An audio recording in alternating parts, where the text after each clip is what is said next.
Alrighty, yo, what is up, Knights? Aegis Rick here, back with another DFO Blitz video. My gosh, it has been a long time since I've done anything on this series. Let me tell you, I've done a lot of work on this series, but not a lot of videos, which is kind of...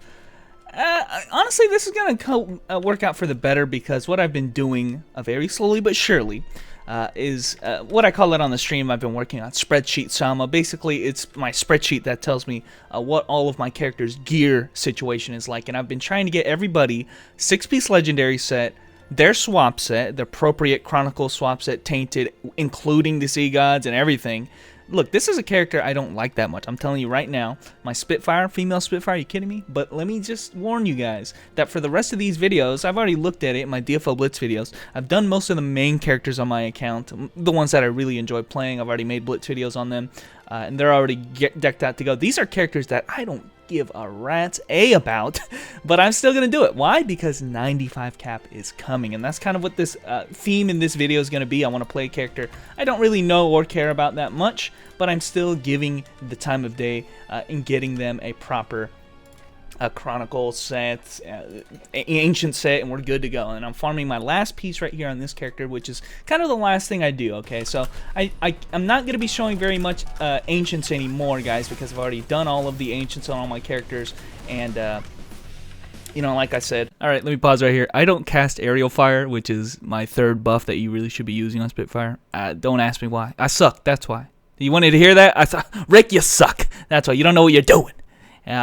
Just letting you guys know that it is a good buff. All of my characters already have the 6-piece legendary set, Great Glory, and the Sea God. So we're not going to be doing any more ancients, but what most of my characters don't have yet is what I'm calling the fish accessories for the 90 cap. And I think they're really good accessories. They're proc accessories, meaning you don't even need to do a whole lot of damage for them to be quite effective. And you can see right here, we're already doing pretty well with just the gear that we have, but then again, we're doing Bloody Lane, and I think Bloody Lane is really good content for characters who are not all that strong. It's actually a little bit weaker than Slayer, but it's perfect to farm the last, like I said, the fish accessories. Except I just wanted to show this one run because this is kind of explaining, wow, did he really just drop a unique? First time ever.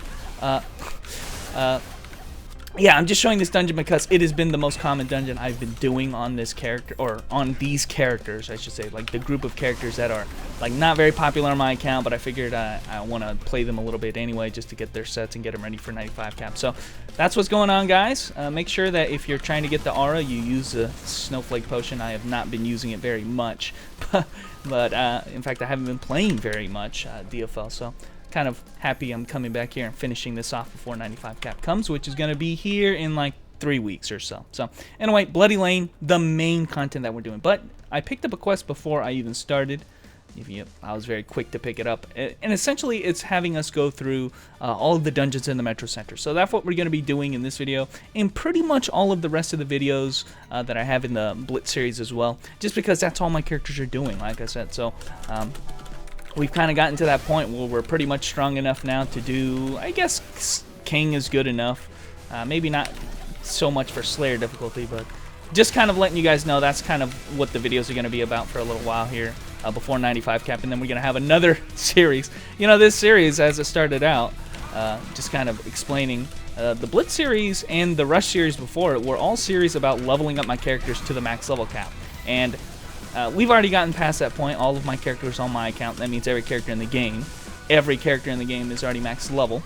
So that's not really the focus, but it will be once again once 95 cap comes out. And I've heard 95 cap is actually really easy to level up in. So maybe, really, it's just doing end-game content or leveling content. Not end-game content. Leveling content. You know, past the new cap, I guess. That's kind of the point of these series. So anyway, we're playing Spitfire, guys. I haven't even talked at all about her, and I've kind of had to relearn this character. Actually, I didn't really relearn anything, honestly. I've just kind of always assumed things about this character, and I didn't really know much about it. I still don't really know that much about it, but essentially what's happened with this character is that at some point in time she has been changed to be less focused on her grenades, which I've always attributed this character to be grenade focused. She jumps into the air, and that's her combat, and that's why I wanted to kind of showcase this character, because she's a little bit different than other characters on my account, and she's I think she's worth it for that unique gameplay the first time around. Personally, I don't find her all that interesting anymore. It's something that was, oh, okay, that's cool. No other character in the game really has to focus on it like she does here, but her gimmick is, yeah, she has multiple jumps in the air, and when she jumps in the air, she has the ability to use a lot of her skills, in fact, almost all of her skills in the air, which is obviously very beneficial for mobility, and I think I used the wrong element here, for mobility, dropping a lot of deeps, and just mostly the mobility. I think that's what I'm kind of leaning towards, is the main focus on this character. She can go left, right, left. No other character is going to be able to move like this. Unfortunately, this doesn't mean she can jump over like the generic, you know, obstacles that are in the way, like pits. For some reason, she has all this airborne mobility, but she can't jump over pits. So that's her weakness, I guess you could call it. But that being said, I don't think there's a lot of characters that have the Y-axis, or sorry, the X-axis mobility that this character has. In fact, I personally like doing these little short hops because they cover the ground a lot better, or you could do these like really elongated, you know, high hops. You know, you can kind of do a combination of both because you can throw a skill, jump in the air, throw a couple more skills, and that kind of stuff. So, like I said, it's very unique. I like that aspect of it. I just don't really care for the class all that much. I think it's worth it for the first time around. And I guess from there you can decide whether or not you actually like the character. I'll have you guys know this character can become very, very powerful, very potent.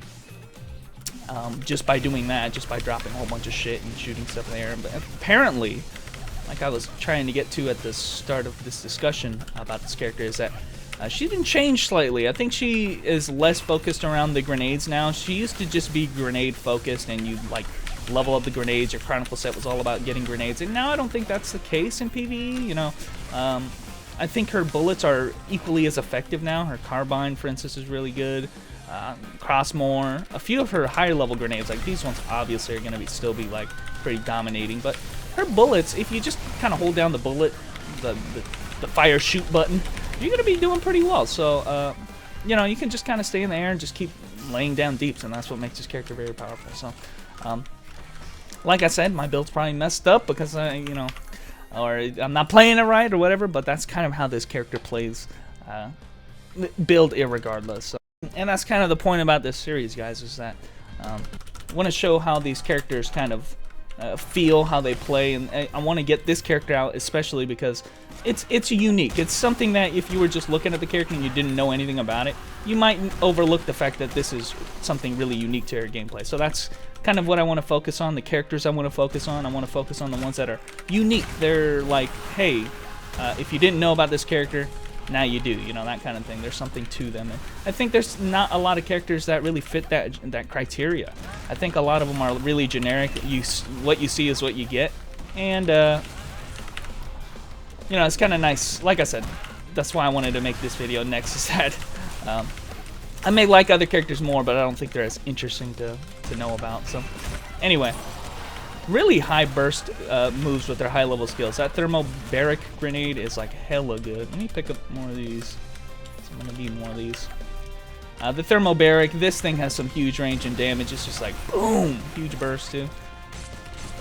And I would say relatively low cooldown in comparison. You know, for the damage it does, pretty dang low cooldown. So get that carbine in there. Not enough to kill. You can notice I'm not really focusing on the grenades hardly at all. The only one I even have leveled nowadays is the shot grenade, which even that I'm not using to the full potential here. So let's try to get this in there. Did we hit her? Thermobaric's already back. Got the two-way. Still in the air. Dude, it's just a mess. That's, you know what? That's a theme that I get with the gunner classes in general. It's just a mess. They like just spamming their ass off. And, you know, honestly, let's be frank. The original spam heavy class was, I think, male Spitfire, but this was a close second. I mean, come on. These are just turn your buff on and shoot. Hell, the shot itself does some massive AoE, and you can probably kill everything if you were strong enough with just the basic attack. Not a lot of characters have that awesome basic attack that these characters do.